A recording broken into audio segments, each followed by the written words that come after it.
ꯑꯩꯈꯣꯏꯒꯤ ꯏꯔꯣꯏ ꯏꯅꯥꯎꯁꯤꯡꯅ ꯃꯍꯩ ꯃꯁꯤꯡ ꯇꯝꯕꯗ ꯃꯥꯏꯊꯤꯅꯅꯕ ꯅꯠꯇ꯭ꯔꯒ ꯇꯨꯡ ꯍꯟꯗꯨꯅ ꯆꯠꯅꯅꯕ ꯆꯥꯎꯈꯠꯄꯒꯤ ꯂꯝꯕꯤꯗ ꯑꯊꯤꯡꯕ ꯄꯤꯅꯅꯕꯒꯤ ꯃꯔꯝ ꯑꯣꯏꯕ ꯍꯦꯕꯤꯠ ꯍꯥꯏꯕꯗꯤ ꯍꯩꯅꯕꯤ ꯃꯉꯥ ꯈꯛꯇꯪ ꯂꯩ ꯍꯥꯏꯔꯤꯕ ꯃꯉꯥ ꯑꯁꯦ ꯍꯩꯅꯕꯤ ꯃꯉꯥ ꯑꯁꯦ ꯑꯩꯈꯣꯏꯅ ꯊꯥꯗꯣꯛꯄ ꯉꯝꯂꯕ ꯑꯗꯨ ꯑꯣꯏꯔꯕꯗꯤ ꯑꯉꯥꯡꯁꯤꯡꯅ ꯑꯩꯈꯣꯏꯒꯤ ꯏꯔꯣꯏ ꯏꯅꯥꯎꯁꯤꯡꯅ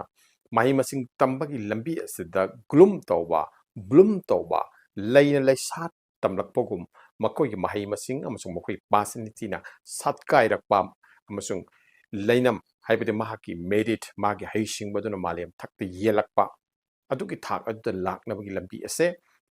ꯍꯥꯏꯔꯤꯕ ꯄꯣꯏꯟꯠ ꯃꯉꯥ ꯑꯁꯤ ꯀꯔꯤꯒꯨꯝꯕ ꯊꯥꯗꯣꯛꯄ ꯉꯝꯂꯕ ꯑꯗꯨ ꯑꯣꯏꯔꯕꯗꯤ ꯏꯟꯁꯥ ꯑꯜꯂꯥꯍꯨ ꯇꯥꯂꯥ ꯁꯣꯏꯗꯅ ꯃꯥꯏ ꯄꯥꯛꯄꯒꯤ ꯂꯝꯕꯤꯗ ꯂꯥꯛꯀꯅꯤ ꯍꯥꯏꯕꯒꯤ ꯊꯥꯖꯕ ꯆꯦꯠꯅ ꯂꯩ ꯑꯍꯥꯟꯕꯗ ꯑꯩꯈꯣꯏꯅ ꯊꯦꯡꯅꯔꯤꯕ ꯏꯃꯨꯡ ꯃꯅꯨꯡꯒꯤꯕꯨ ꯑꯣꯏꯔꯣ ꯂꯩꯄꯥꯛꯀꯤꯕꯨ ꯑꯣꯏꯔꯣ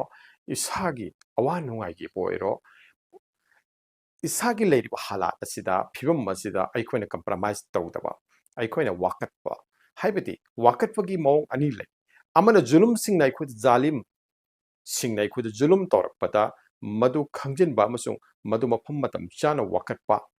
ꯃꯊꯛ ꯈꯟꯕꯁꯤꯡꯗ ꯋꯥꯀꯠꯄ ꯍꯥꯏꯕꯁꯤꯅ ꯀꯝꯄ꯭ꯂꯦꯟ ꯇꯧꯕꯒꯤ ꯇꯣꯉꯥꯟꯕ ꯋꯥꯐꯝ ꯑꯃꯅꯤ ꯃꯁꯤꯗ ꯍꯛ ꯇꯥꯟꯕꯒꯤ ꯃꯑꯣꯡ ꯑꯃꯅꯤ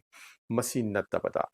ꯖꯥꯂꯤꯝꯅ ꯖꯨꯂꯨꯝ ꯇꯧꯕꯒꯤ ꯃꯑꯣꯡ ꯑꯁꯤ ꯅꯠꯇꯕꯗ ꯀꯝꯄ꯭ꯂꯦꯟ ꯍꯥꯏꯕꯗꯤ ꯇꯧꯐꯝ ꯊꯣꯛꯇꯕ ꯀꯝꯄ꯭ꯂꯦꯟ ꯀꯌꯥ ꯑꯩꯈꯣꯏꯅ ꯇꯧꯕꯒꯤ ꯍꯩꯅꯕꯤ ꯑꯃ ꯑꯩꯈꯣꯏꯗ ꯂꯩ ꯄꯤꯛꯈ꯭ꯔꯕ ꯋꯥꯐꯝꯁꯤꯡꯗ ꯑꯩꯈꯣꯏꯅ ꯀꯝꯄ꯭ꯂꯦꯟ ꯇꯧꯕꯒꯤ ꯍꯩꯅꯕꯤ ꯑꯃ ꯂꯩ ꯃꯁꯤ ꯑꯉꯥꯡꯁꯤꯡꯗ ꯃꯁꯥꯒꯤ ꯁꯦꯜꯐ ꯁ꯭ꯀꯤꯜ ꯑꯁꯦ ꯋꯥꯠꯄꯗꯒꯤ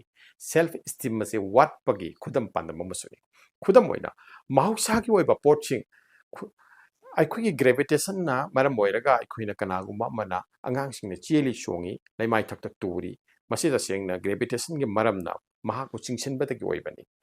ꯀꯔꯤꯒꯨꯝꯕ ꯆꯤꯡꯁꯤꯜꯂꯝꯗ꯭ꯔꯕꯗꯤ ꯃꯍꯥꯛ ꯇꯨꯕꯒꯤ ꯃꯍꯨꯠꯇ ꯇꯥꯎꯔꯝꯒꯗꯕꯅꯤ ꯃꯁꯤꯅ ꯑꯩꯈꯣꯏꯅ ꯒ꯭ꯔꯦꯚꯤꯇꯦꯁꯟꯗ ꯍꯥꯏꯕꯗꯤ ꯃꯥꯂꯦꯝ ꯄ꯭ꯔꯤꯊꯤꯕꯤ ꯑꯁꯤꯒꯤ ꯃꯍꯧꯁꯥꯒꯤ ꯒ꯭ꯔꯦꯚꯤꯇꯦꯁꯟ ꯑꯁꯤꯗ ꯑꯩꯈꯣꯏꯅ ꯋꯥꯀꯠꯂꯨꯕ ꯌꯥꯕ꯭ꯔꯥ ꯀꯅꯥꯅꯁꯨ ꯋꯥꯀꯠꯂꯨꯗꯦ ꯅꯣꯡ ꯆꯨꯔꯤ ꯅꯨꯡꯁꯤꯠ ꯁꯤꯠꯂꯤ ꯃꯁꯤꯗ ꯑꯩꯈꯣꯏꯅ ꯋꯥꯀꯠꯂꯨꯕ ꯉꯝꯕ꯭ꯔꯥ ꯑꯩꯈꯣꯏꯅ ꯋꯥꯀꯠꯂꯨꯕ ꯉꯝꯗꯦ ꯀꯔꯤꯒꯨꯝꯕ ꯍꯥꯏꯔꯤꯕ ꯃꯍꯧꯁꯥꯒꯤ ꯑꯣꯏꯕ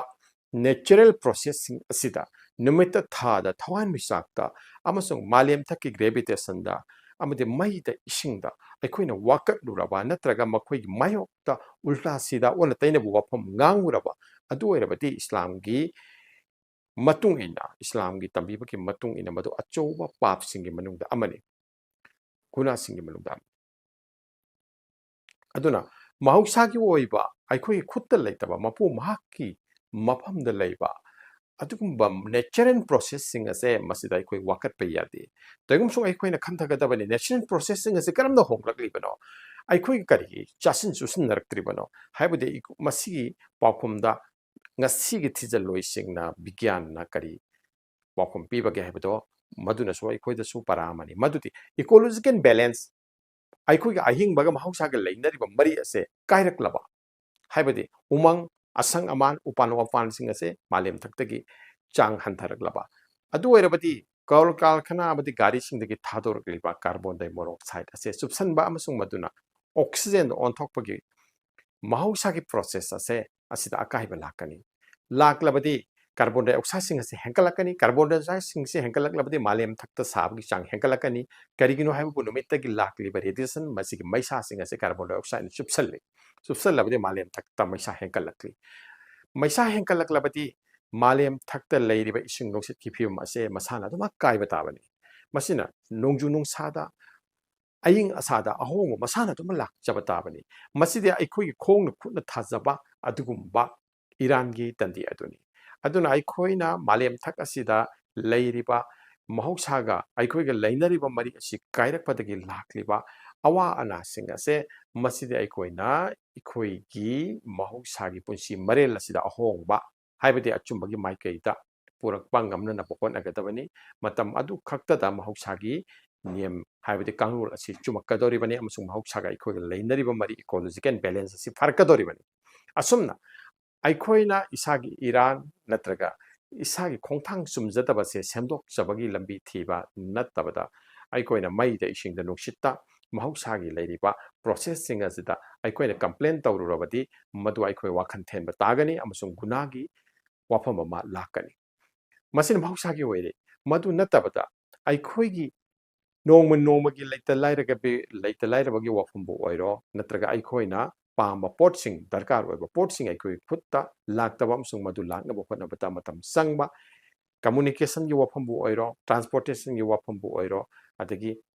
चिंजाक की मतंगदबु ओइरो फिजिक्स सक्सेट की मतंगदबु ओइरो लेरिबा हालातसिंग असे फिबमसिंग असे मसिदसु अखोइना पेंथोकपा अमसुंग लेंजिनबकी महत्ता कंप्लेन दा तौदुना लेरिबसे अखोई इसादा अपाबा मिहोबा दुनियादारी असु वांबगी मरमना सु अमनि अदुना मसिगुमा कंप्लेन सिंग असिना अखोइना अखोई पुंसीदा पेंथोकपगी फंगफम थोकपा हाइबदी नोंम नोंम असे हालात अमदा नत्रगा हालात अमदा फियम अमदा नत्रगा फियम अमदा हौखीगदब ngaktani तंगमसुंग नोंम असिगी ममलसे सुबलेप लेप हौदना ममल असे लेप हौदबगी आर्थति नोंम असिदा अखोइना तौफम थोकपा थबक अदु तौदना कंप्लेन दा अखोइगी इथौदा रेस्पॉन्सिबिलिटी दु लवहौद्रबती मसे अतेगी अमांग बाइरो इसागी अमांग ओइगनी मरमदी इरो इनाउसिंगना माही तमिंगैदा मतम सारिंगैदा अयुक नोंथिन नुमिदांग मसिदा अवाटपा इसागी इमुंग मनुंगी बोइरो सेंथुंगी बोइरो नत्रगा करिगुम हालात अमदा अवाटपसिंग अदुम लय हाइदुना अखोइना इसागी माही मसिंग तंबदा तुंग हंतु हौरबा थिजन हुमजनबगी लंबीदा अखोइना मांग संगसिल हौद्रबा मदोरबदी इसागी अवाटपा ओइगनी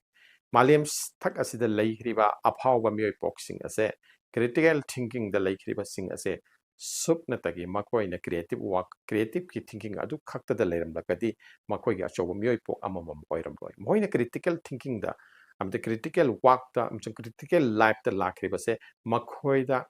मायोकनबा चैलेंजिंग असे वांगखिबननी मकोइ खुदी मसा मकना चैलेंजिंग सिंग असे मसिदा खोंग थांजिन जकी अमसुंग चैलेंजिंग सिंग असे यामलिबा मतिक मतिकी फलसु मकोइना हेना फंखि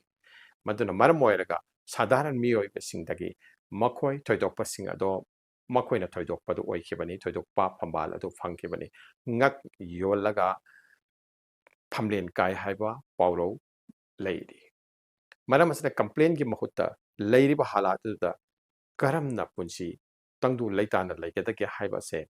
पुनिंग थिंजनबगा लोइनना इसागी इथौदा पुनिंग चंगबा असे छात्र सिंगदा नहारोन सिंगदा याम मरु ओइबा वाफम अमनि